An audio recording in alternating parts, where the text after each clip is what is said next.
নির্যাতন, নিষ্পেষণ, এগুলো কি এখন আমরা পুরোপুরি মুক্ত হতে পেরেছি?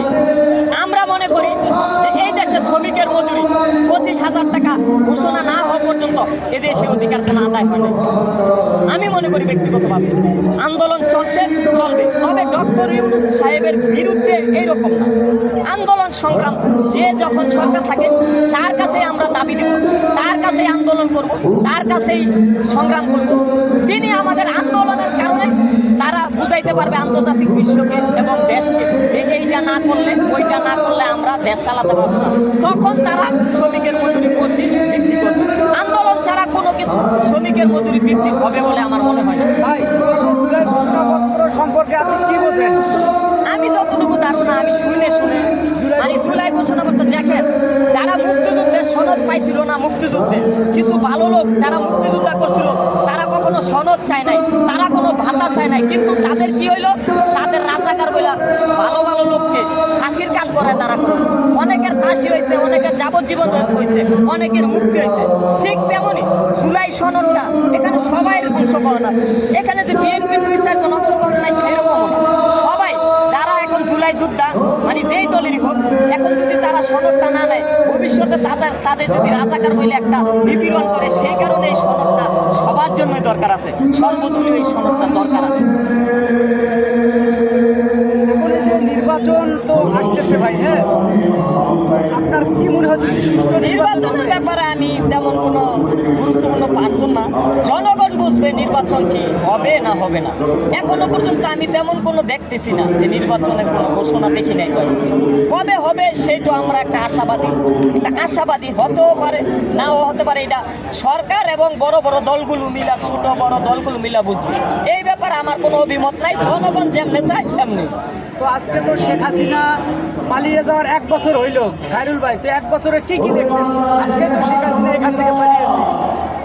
1 বছরে তো অনেক কিছু ভালোই পাইছি, আবার কিছু কিছু বিষয় খারাপ।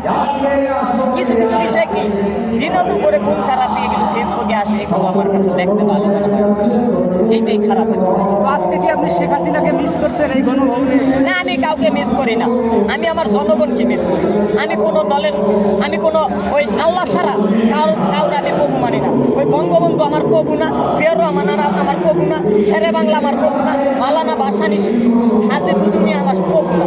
তারা নেতা, তারা নেতৃত্ব দিছে, তারা মহান মানুষ, তারা তো আমাদের প্রভু না। যদি প্রভুই হইতো তাহলে বঙ্গবন্ধুর মূর্তি এই ছোটো ছোটো ছেলে পেলে বানাতো। বঙ্গবন্ধুর মূর্তি যদি না বানাইতো না, আজকে তার সুনামটা থাকতো।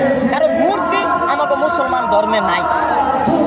এখন কথা হচ্ছে কেউ জাতির পিতা হইতে পারে না মুসলমান ধর্মে। মুসলমান ধর্মের জাতির পিতা ইব্রাহিম আলাইহিস সালাম। আমি মনে করি যারাই নেতৃত্ব দিছে সবারই আমি সম্মান করি, কাউরে ছোট করে। যেমন ধরেন বঙ্গবন্ধুর যখন আওয়ামী লীগ ছিল তখন কিন্তু জিয়াউর রহমানকে বঙ্গবন্ধুর খুনি বইলা জিয়াউর রহমানকে অপমান করতো, তখন আমি খাইরুল কিন্তু প্রতিবাদ করতাম। তখন প্রতিবাদ করলে আওয়ামী লীগের লোকটা আমার পিড়াইতো। এটা বহুত কিন্তু আপনারা দেখছেন টিভি। ঠিক তেমনই যে কোনো নেতা যারা অতীতে যারা আমাদের জন্য করে গেছে, জিয়াউর রহমান হোক, বঙ্গবন্ধু হোক, শেরে বাংলা হোক, সুরারদি হোক, আমি কোনো নেতার আমি ব্যক্তিগতভাবে কাউকে আমি খারাপ বলি না। হাসিনা ফেসিস্ট হয়েছে, হাসিনাকে আমি খারাপ বলি। হাসিনার বিরুদ্ধে আমরা আন্দোলন সংগ্রাম করছি, জনগণের পাশে ছিলাম। তবে আমার কারো দলের প্রতি কোনো আমার আক্রোশ নাই। এখন গণঅভ্যুত্থান আছে, আমি যদি আওয়ামী লীগ ধরে ধরে পিটাই বাইরে লাই, তাহলে এইটা আসলে সমাধানের পথ না। সমাধানের পথ কি? শান্তির পথ খুঁজতে হবে, মানবাধিকার খুঁজতে হবে, শ্রমিকের মজুরি বাড়াইতে হবে। হ্যাঁ, সংগ্রাম করতে হবে শ্রমিকের মজুরি নিয়ে। নির্বাচনও হবে আস্তে আস্তে। এত তাড়াহুড়া করে একটা দলের কাছে নির্বাচন দিয়ে একেবারে জনগণের অধিকার তার কাছে জিম্মি করে দেওয়া 300 লোকের কাছে, এইটা আমি মনে করি এত তাড়াতাড়ি না। তবে নির্বাচন গণতন্ত্রের মাধ্যমে হবে সময় মতো। তো আপনার একটা ব্যক্তিগত প্রশ্ন করতে যাচ্ছি ভাই, আপনারা ইদানিং ফেসবুকে প্রচুর পরিমাণ আপনারা নিয়ে কথা হচ্ছে, যে আপনারা নেতা হিসেবে মানতেছে অনেকজন, কেন? ভাই, আমাকে অনেকেই জনকল্যাণ পার্টিতে খালি কমিটি চাই। আমি কেন ওয়ান ম্যান ওয়ান পার্টি থাকতে চাই জানেন? বাংলাদেশে আমি একলাই পৃথিবীতে একলা চলে যাব। এখন আমি যেই লোকটা নিয়ে আমার আশেপাশে চলবো সমাজবদ্ধ হইয়া, তারা যদি ভালো কাজই না করলো তাদের সাথে সমাজবদ্ধ হইয়া আমার লাভ, কমিটি দিয়ে লাভ কি? আমার জনকল্যাণ পার্টি বানায় লাভ কি? বাড়ায় লাভ কি? আমার জনকল্যাণ পার্টির কাজ হলো জনকল্যাণ করা। ক্ষমতার চেয়ারে যাইতে হবে এরকম না, তবে পদের আশা করতে হবে। আশা কি প্রধানমন্ত্রী, কেউ প্রেসিডেন্ট, কেউ এমপি, এরকম দাবি মনে স্বপ্নরাই খাকাইতে হয়। সবাই কি আর প্রধানমন্ত্রী হইতে পারে, সবাই কি প্রেসিডেন্ট হইতে পারে, সবাই কি এমপি হইতে পারে? বিরোধী দল না থাকলে গণতন্ত্র থাকে না। যারাই প্রধানমন্ত্রী হইব তাদের বিরোধী দল আছে।